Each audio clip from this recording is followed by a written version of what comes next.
और अब हम मॉक टेस्ट का सॉल्यूशन शुरू कर रहे हैं और हम क्वेश्चन नंबर 53 से शुरू करेंगे, जो कि सेक्शन सी का पहला क्वेश्चन है। तो हम सबसे पहले सेक्शन सी के पूरे क्वेश्चन को करेंगे, उसके बाद हम सेक्शन ए और बी में जाएंगे, क्योंकि ये सेक्शन सी 3 और 4 मार्क्स का है।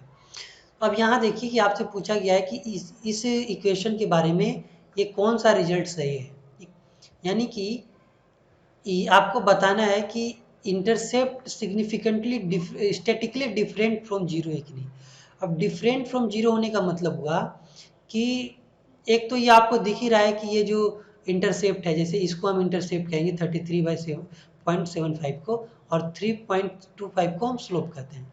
तो ये दिख ही रहा है आपको कि जीरो से डिफरेंट है।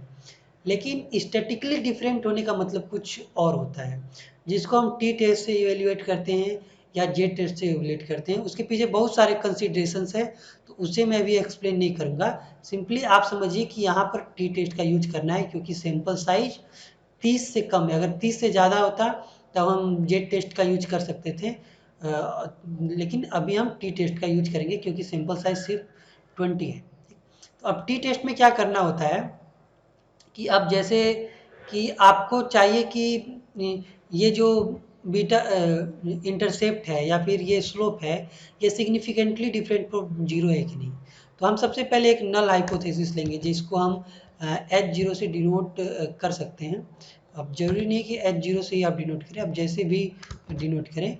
और हम यहाँ कहते हैं कि और नल हाइपोथेसिस में हम कहते हैं कि ये जो बीटा है ये जीरो के बराबर है, यानी कि ये जीरो के बराबर है, ठीक।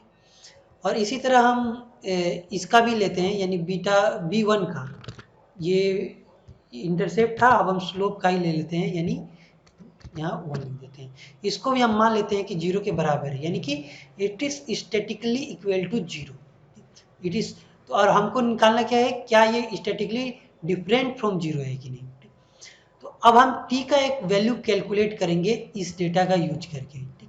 और अगर कैलकुलेटेड वैल्यू स्टेबुलेटेड वैल्यू से ज़्यादा हुआ तो हम इस नल हाइपोथेसिस को रिजेक्ट कर देंगे, यानी कि हम कहेंगे कि ये बी जीरो है या इंटरसेप्ट है या स्लोप है, ये स्टैटिकली डिफरेंट फ्रॉम जीरो है, अगर हम इसे रिजेक्ट कर देते हैं। क्योंकि ये कह रहा है कि statically is equal to zero है, और अगर रिजेक्ट करेंगे तो इसका मतलब होगा कि ये स्टैटिकली डिफरेंट फ्रॉम जीरो होना चाहिए। तो चलिए तब हमें अब वैल्यू कैलकुलेट करना होगा टी का। तो टी का जो वैल्यू है हमारा,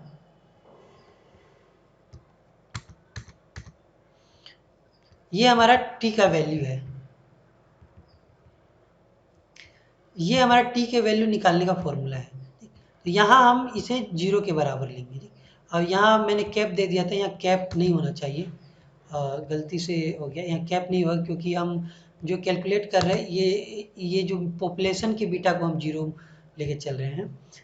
तो ऐसे ये सब चीज़ें में बहुत सारे लॉजिक्स है, अभी उतने पे अभी मत जाइए, आप बेसिक कंसेप्ट को समझिए कि इसे हम जीरो के बराबर लेते हैं, और ये वैल्यू हमारे पास इक्वेशन में दिया हुआ है, और उसी को हम रखेंगे। तो जब इसे जीरो के बराबर लेंगे तो इसे लिखने की ज़रूरत तो नहीं है, क्योंकि किसी चीज़ में जीरो घटाइएगा तो उसका कोई मतलब नहीं है। तो यहाँ से भी हम इसे हटा सकते हैं। अगर कुछ और होता, हम देखते कि 5 के बराबर है या नहीं, तब हम यहाँ 5 लिख सकते थे, लेकिन फिलहाल हम देख रहे हैं कि जीरो के बराबर है कि नहीं, तो हम इसे हटा सकते हैं। तो अब हमारे पास ये दिया हुआ है, पहले तो बी जीरो दिया हुआ है, यानी इंटरसेप्ट दिया हुआ है। इंटरसेप्ट है 33.75 और इंटरसेप्ट का स्टैंडर्ड डेविएशन 8.28 है। तो हम इसको क्या करेंगे, यहाँ पर उस वैल्यू को रख देंगे। तो सबसे पहले अच्छा हुआ कि हम कॉपी कर लेते हैं, क्योंकि हो सकता है मैं वहाँ जाते जाते भूल जाऊँ। तो मैंने इसे रख लिया, और इसे मैं क्या करूँगा, इसके जगह पे रख दूँगा। ये बी जीरो का वैल्यू हो गया। और बाकी हमारा स्टैंडर्ड एरर क्या था, या फिर स्टैंडर्ड डेविएशन बोलिए 8.28 था, तो हम यहाँ पर रखेंगे 8 तो जब आप इसे सॉल्व कीजिएगा तो यहाँ आएगा 4.08। तो अब यहाँ देख सकते हैं ये जो कैलकुलेटेड वैल्यू है ये इस टेबुलेटेड वैल्यू से ज़्यादा है। टेबुलेटेड वैल्यू से ज़्यादा होने का मतलब क्या है कि हमने जो ये नल हाइपोथेसिस लिया है इसे हम रिजेक्ट करेंगे, यानी कि यहाँ लिखा हुआ है कि इंटरसेप्ट जो है वो जीरो के बराबर है, उसे हम रिजेक्ट करेंगे, और हमारा कंक्लूजन होगा कि intercept is statically different from zero. तो ये एक चीज़ हमें मिल गया। अब हमें देखना है ये slope statically different from zero है कि नहीं। तो यहाँ भी हम वही फॉर्मुलेशन अप्लाई करेंगे। हम यहाँ से ये आपका ले लेंगे और इसका स्टैंडर्ड डेविएशन भी आप याद रखिए 0.89 है। तो हम यहाँ पे पहले बी के जगह पे इसे रख देते हैं और इसका स्टैंडर्ड डेविएशन की जगह पे हम स्टैंडर्ड डेविएशन का वैल्यू रखते हैं 0.89। तो जब आप इसे सॉल्व कीजिएगा तो यहाँ आपका 3.65 आएगा। तो ये भी देखिए कि ये जो कैलकुलेटेड वैल्यू हमने निकाला स्लोप के लिए वो भी इससे ज़्यादा है। तो इससे ज़्यादा होने का मतलब क्या है, हम फिर से इस नल हाइपोथेसिस को भी रिजेक्ट करेंगे, यानी कि slope is also significantly different from zero. तो हमारा ऑप्शन क्या सही होगा कि ये वाला होगा, both intercept and slope are statically different from zero.